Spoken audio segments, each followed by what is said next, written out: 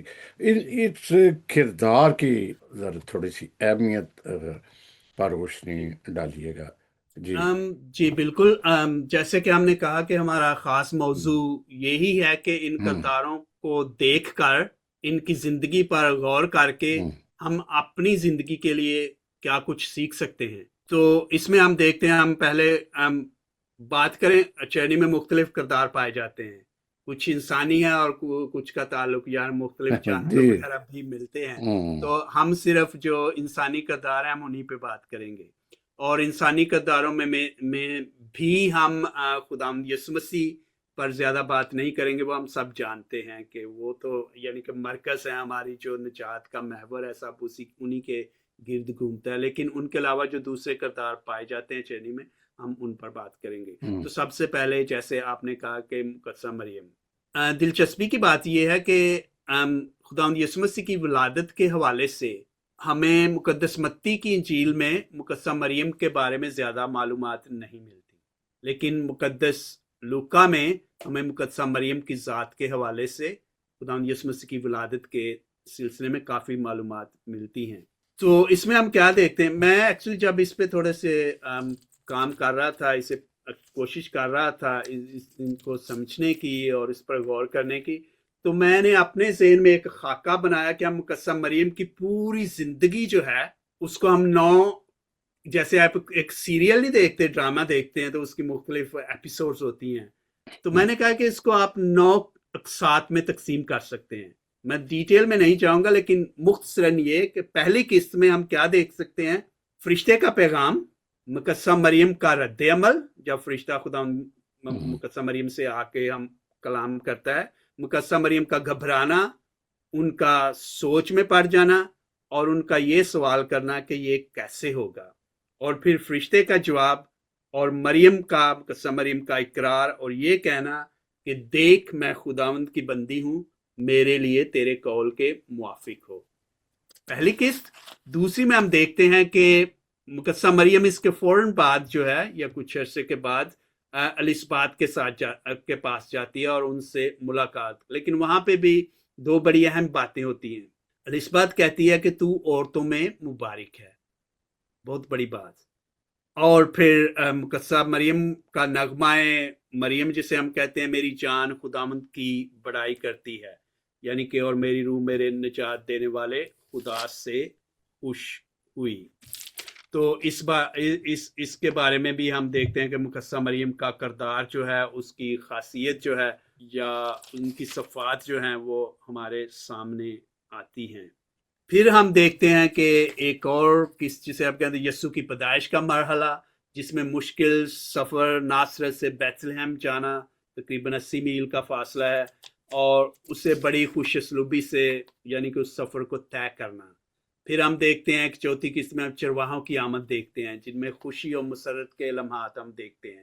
پھر ہم دیکھتے ہیں رسم طہارت، لیکن اس میں بھی ایک بڑی تلخ حقیقت جو ہے اس کا بیان کیا جانا کہ شمعون یہ پیش نگوئی کرتا ہے کہ دیکھ تیری جان کے اندر سے تلوار گزر جائے گی۔ اور پھر ہم دیکھتے ہیں کہ جب خداوند یسوع مسیح 12 سال کے ہیں، مقدسہ مریم اور مقدس یوسف جب ہیکل کو جاتے ہیں اور خداوند یسوع مسیح کا گم ہونا، اور پھر وہاں پہ جا کر ان کو ڈھونڈنا، اور خداوند یسوع مسیح مقدسہ مریم کا کہنا کہ بیٹا تم نے ہم سے ایسا کیوں کیا، اور خداوند یسوع مسیح کا کہنا کہ تم مجھے کیوں ڈھونڈتے تھے۔ پھر آگے جا کے ہم دیکھتے ہیں کہ مقدسہ مریم اس کے بعد جب خداوند یسوع مسیح بڑے ہو جاتے ہیں اور اپنی رسالتی زندگی کا آغاز کرتے ہیں، تو مقدسہ مریم بھی ان عورتوں میں سے تھیں جو خداوند کے ساتھ ساتھ ان کے بشارتی یا رسالتی کام میں چلتی تھیں۔ اس کے بعد ہم دیکھتے ہیں کہ صلیبی سفر میں مقدسہ مریم خداوند یسوع مسیح کے ساتھ ساتھ ہیں، اور پھر اس کے بعد صلیب کے نیچے کھڑی ہیں جہاں پر خداوند یسوع مسیح اسے مقدس یوحنا کے حوالے کرتے ہیں۔ اور یہ بات یہیں ختم نہیں ہوتی، پھر ہم آخر میں دیکھتے ہیں کہ رسولوں کے اعمال اس کا 1 باب اس کی 14ویں آیت میں ہم دیکھتے ہیں کہ خداوند یسوع مسیح کے جی اٹھنے کے بعد بھی مقدسہ مریم دوسری عورتوں اور شاگردوں کے ساتھ ایک دل ہو کر